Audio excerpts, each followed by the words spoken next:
प्रणाम। मैं विमर्श मीडिया से राम अवध यदुवंशी। हमारे साथ श्री विश्वनाथ ओझा जी हैं, वास्तुविद एवं हस्तरेखा विशेषज्ञ हैं। वो हमारे साथ पूर्वांचल जन मोर्चा के अध्यक्ष श्री सरदेव यादव जी हैं। ओझा जी, बीजेपी को कहां से भूल हुई जो आज मिस्टर मोदी जी को सरकार चलाने के लिए जी हजूरी करनी पड़ रही है? इस पर आपका क्या विचार है?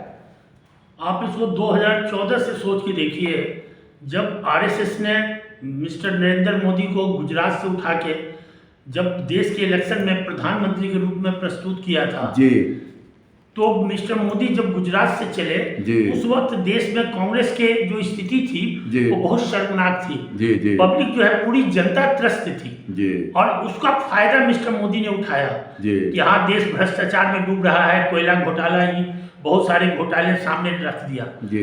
इसका परिणाम चाहे जो भी रहा हो जी, लेकिन मिस्टर मोदी ने उसको भंजा लिया, मतलब इसको कैश करा लिया। जी, जी, जी। और इसके पीछे आरएसएस के 4 करोड़ कार्यकर्ता और संचालक जो है इसके पीछे खड़े रहे। जी, धीरे धीरे मोदी उसको जीत गए और जीत के 2 बार जीते, अब तीसरी बार। लेकिन हुआ ये है, सबसे बड़ी दिक्कत ये हो गई कि एरोगेंट में, ये घमंड में इतना आ गए कि आरएसएस को ही धक्का दे दिए। जिसने इनको खड़ा किया उसी को इन्होंने धक्का दिया। आरएसएस जो है राष्ट्रीय स्वयंसेवक जी, जी, बीजेपी की माँ है। जी, जी। पहले जनता दल थी या मतलब जनसंघ था, वो धीरे धीरे बदलते हुए बीजेपी आ गई। जी। लेकिन आरएसएस के साथ कभी भी ये पार्टियों ने अलग नहीं किया अपने आप को। जी। लेकिन मोदी में इतना एरोगेंट हो गया कि वो सोचे हम जो चाहेंगे हम कर सकते हैं। जी। इन्होंने आरएसएस को दरकिनार कर दिया। जी। आरएसएस जो है, एक बात याद रखिए, हिंदुस्तान की बात नहीं कर रहा, पूरी दुनिया में आरएसएस से बड़ी कोई संस्था नहीं है। जी। जहां लोग अनुशासन में जीते हैं। जी। लोग गांव-गांव में घूम के कंधे में झोला लटका करके और वो जो है ये वोट दिलाने के लिए और प्रचार करते हैं। जी। जिसके बदौलत आप जो है देश में सत्ता हासिल की, उसी को आप कह रहे हैं, अपने अध्यक्ष से कहवा रहे हैं। जी, जी। कि हमें अब बीजेपी आरएसएस की जरूरत नहीं है। जी। जबकि आरएसएस जितनी निष्ठा से आपके लिए काम करती रही है, जी, आप तो बिना पेंदी के लोटे की तरह लुढ़क जाएंगे। जी। तो इनको जब एहसास हुआ, इस वक्त आरएसएस के लोग, कार्यकर्ता और प्रचारक घर से निकले ही नहीं इस बार चुनाव में सिर्फ वो वहां लौटे, कुछ राजस्थान में और कुछ नागपुर में नितिन गडकरी को जिताना था। जी। इसलिए आरएसएस के लोग बाहर आए। और एक बात याद रखिए, जितना मृदुभाषी और जितना मेहनती अपना जीवन समर्पित कर देते हैं आरएसएस के लोग, आप उस मार्ग को आप धक्का दे रहे हो जिससे आप पैदा हुए हो। बड़े शर्म की बात है। और अब जब इनको एहसास हुआ है कि हम कहीं नहीं है, तो आरएसएस ने पहले वाजपेयी को भी यही हाल किया था। जब वाजपेयी ने कह दिया था कि आरएसएस की जरूरत नहीं है, और प्रमोद महाजन शाइनिंग इंडिया का एक लोगो लगा करके खूब चिल्ला रहे थे। शाइनिंग इंडिया, शाइनिंग बहुत आपको शायद याद होगा, आज से बहुत पहले, कई साल पहले, जब बलराज मधोक थे। जी, जी, जी। तो बलराज मधोक ने भी यही हाल किया था। जी। तो आरएसएस को जब एहसास हुआ कि ये आदमी संस्था से बड़ा होने लगा है और हमारा अस्तित्व भी खत्म करेगा, उन्होंने इशारा किया आरएसएस का कोई भी आदमी, यानी इन लोगों को घमंड होने लगा। जब आरएसएस का कोई भी आदमी, जब ये दिल्ली आते थे तो एयरपोर्ट पर इनको रिसीव करने कोई नहीं आया। बलराज मधोक का धीरे धीरे अवसान हो गया, नामो निशान मिट गया। तो ये स्थिति है, संस्था से बड़ा कोई नहीं होता है। चाहे पार्टी, अगर आज मान लीजिए अखिलेश जी ने जीता है तो क्यों जीता? उन्होंने युवा लोगों में अपनी मतलब बोलने से जो आकर्षण पैदा किया।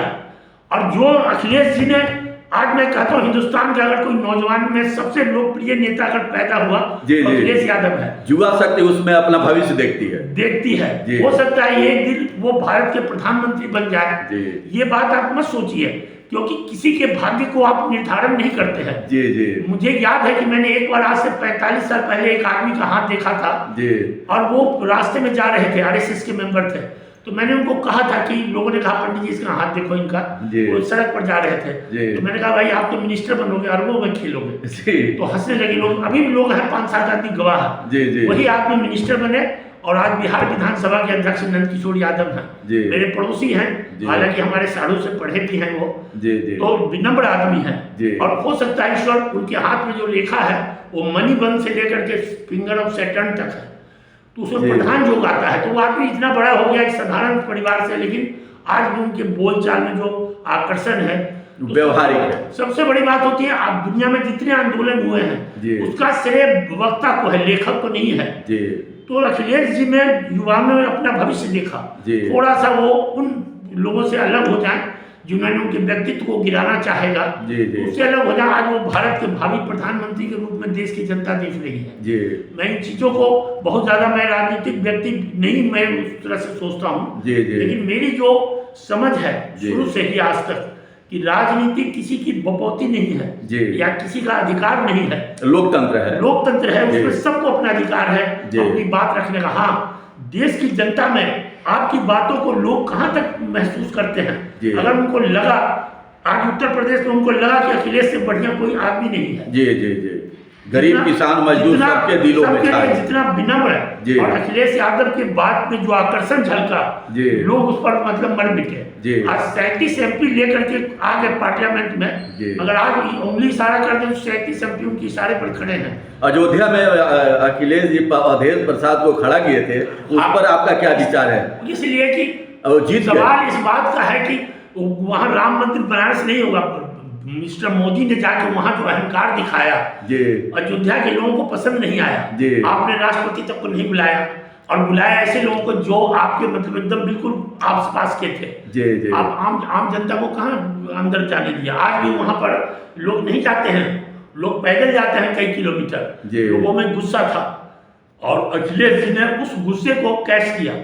तो इसमें राजनीति तो इसी को कहते हैं। अगर आपके आवेश को या आपके हालात को कैश कोई कर सके तो असली नेता वही बनता है। उसमें अखिलेश जी ने वो बात को नोट किया। हम नहीं, हमें हजारों, हम तो आशीर्वाद दे सकते हैं कि भाई आप प्रधानमंत्री बन जाइए, पर लोग उसमें अपना भविष्य देख रहे हैं। और मेरी आकांक्षा, अभिलाषा, आशा और आशीर्वाद भी है अखिलेश जी के लिए कि वो एक दिन भारत के प्रधानमंत्री बने, यही मेरी आकांक्षा है। जी।